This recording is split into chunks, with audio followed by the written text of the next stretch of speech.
It was supposed to be the happiest day of my life. Instead, it started with an empty apartment and a ringing silence that echoed louder than any words. My alpha husband, Derek, had disappeared with our son, leaving me to a birthday I had imagined as magical, now reduced to the hollow tick of the clock. Funny how people can vanish in the most predictable patterns, leaving your heart in shards you didn't even know could break that way. I slumped onto the velvet couch, staring at the pile of unopened gifts, the cake barely touched, and felt the sting of absurdity. I wanted to scream, or laugh, maybe both.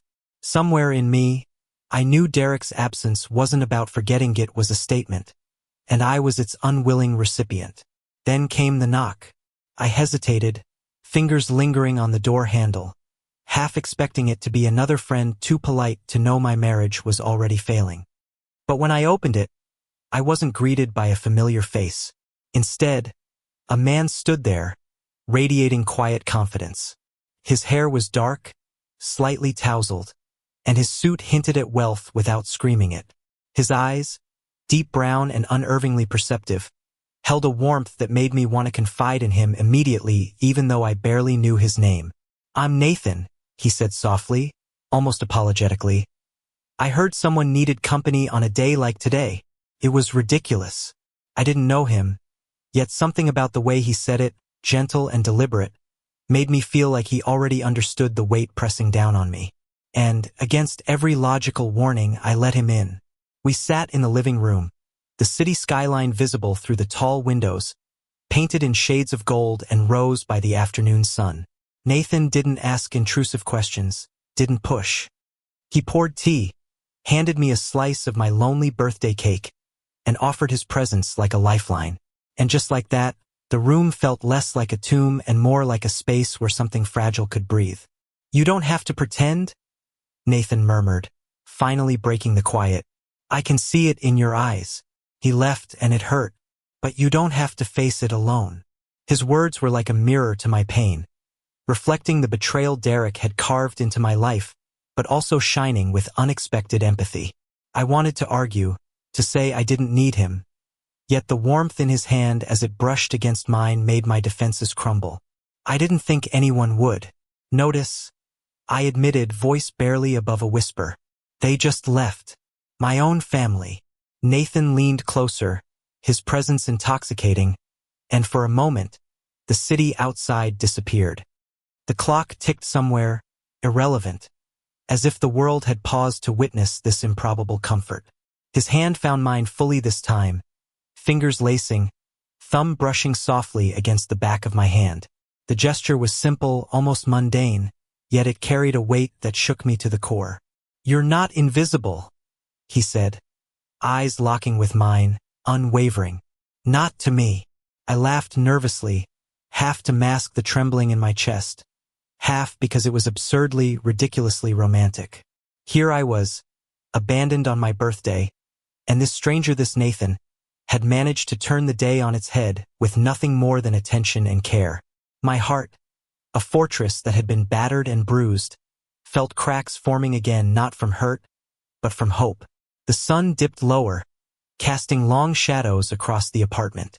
The city lights blinked on, a sparkling audience to this tentative connection. Nathan's gaze softened as he tilted his head, studying me as if memorizing the contours of my sorrow and longing. His smile was slow, almost imperceptible, but it reached his eyes, igniting something unspoken between us. And then he did something completely irrational and wonderful. He nudged closer, just a whisper of distance, close enough that the warmth of his body touched mine without crossing a line. My pulse quickened. I felt the delicate, thrilling tension of proximity in uncharted territory I was suddenly desperate to explore. "Can I stay?" he asked quietly, a question that carried more than mere preconceit carried permission. A silent promise that I could let go, even just a little. For the first time that day, I felt the absurdity of my situation melt into something tender. I nodded, and with that, Nathan's hand moved, not to claim but to support, and the world shifted. My own heartbeat, previously heavy with disappointment, now synchronized with something unexpected: anticipation. I couldn't imagine what Derek would think if he saw me now, but that thought was fleeting. What mattered was Nathan, here, now, offering a warmth that Derek had abandoned. And as the city lights shimmered below, I realized that perhaps birthdays weren't about gifts or grand gestures. They were about finding moments like this, fragile yet eternal, where hearts could collide and heal. The following days blurred into a mix of stolen moments and quiet revelations. Nathan became a constant presence, not in a way that demanded, but in a way that invited trust. We walked through the streets of downtown Chicago, the autumn air crisp against our cheeks, laughter spilling freely from us in a rhythm I hadn't felt in years. Even the city, with its towering skyscrapers and hurried strangers, seemed to shrink around us, leaving only the two of us in our own intimate bubble. One evening, we found ourselves on a bridge overlooking the river. The water mirrored the city lights, rippling with every small gust of wind. Nathan leaned against the railing, shoulders relaxed, eyes fixed on me as though he were memorizing the shape of my soul. "I've been careful," he admitted, his voice low, almost vulnerable. "Careful not to fall too fast, not to get involved.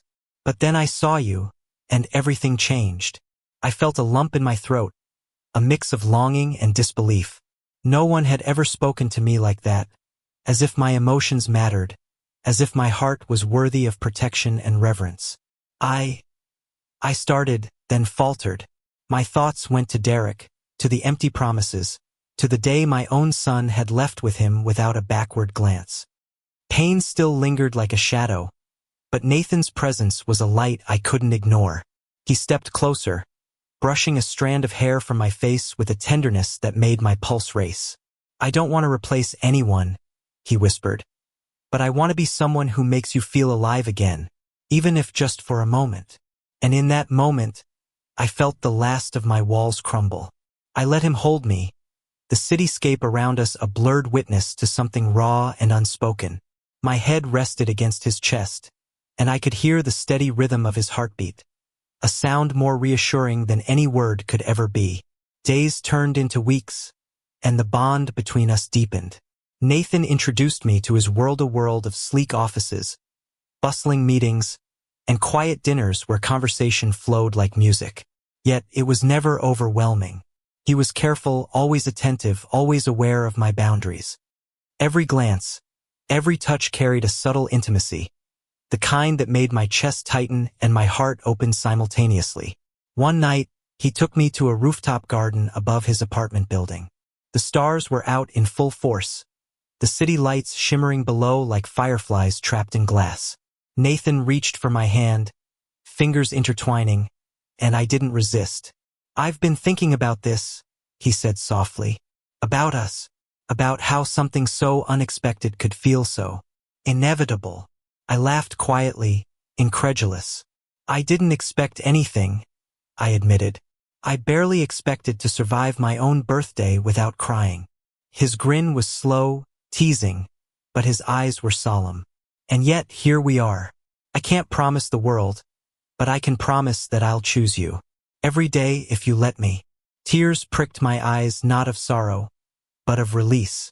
The years of neglect, of feeling invisible, seemed to fall away with every word he spoke. And in the cool night air, beneath a canopy of stars, I realized I wanted to be chosen. I wanted to feel cherished, loved, and seen not as someone's possession, but as a person worthy of care. We leaned together, foreheads touching, sharing a quiet laugh that echoed off the surrounding buildings. It was a laughter born of relief and newfound trust. Nathan's hand cupped my cheek, thumb tracing the curve of my jaw, and I felt a warmth that had nothing to do with the weather and everything to do with him. Time passed differently with him.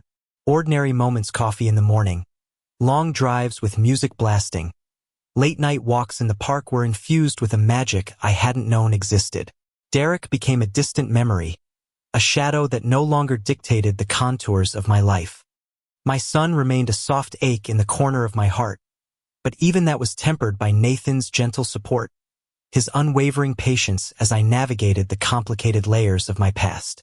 And then, one rainy afternoon, as the city glistened under a wet, silver light, Nathan kissed me for the first time in the open. Not a hurried, desperate kiss, but one full of promise and tenderness. The rain soaked our hair and clothes, but I barely noticed. The world shrank until there was only us, an intimacy so profound that I felt every scar, every heartbreak, every lonely birthday melt into a single, radiant moment. "I don't know what tomorrow holds," he whispered afterward, eyes shimmering. "But right now this feels perfect." I smiled, feeling the truth of it in every fiber of my being. "It does?" I breathed, letting the rain mingle with my tears. "It really does." As we stood there, drenched and laughing, I realized that happiness wasn't about erasing the past or finding someone to fix what was broken. It was about the quiet, persistent choice to let someone love you, to allow yourself to be vulnerable, and to trust that someone could hold your heart with the same care you had longed to receive. Nathan wrapped his arms around me, and I nestled against him, feeling the steady beat of his heart, the warmth of his body, the undeniable truth that love unexpected, mysterious, and entirely human had finally found me. And for the first time in a long time, I believed in forever, not the perfect kind from fairy tales, but the kind built on trust, respect, and the delicate courage to let two hearts collide and grow together. Somewhere in the city, under the dim glow of streetlights, I laughed softly, knowing that birthdays could indeed be magical, just not in the way I had once imagined. Because the magic wasn't in the gifts or the cake. It was in Nathan, in us, in a love that rose from the ruins of yesterday and promised 1,000 tomorrows. Thank you for listening. Don't forget to like and subscribe to stay updated with the latest videos.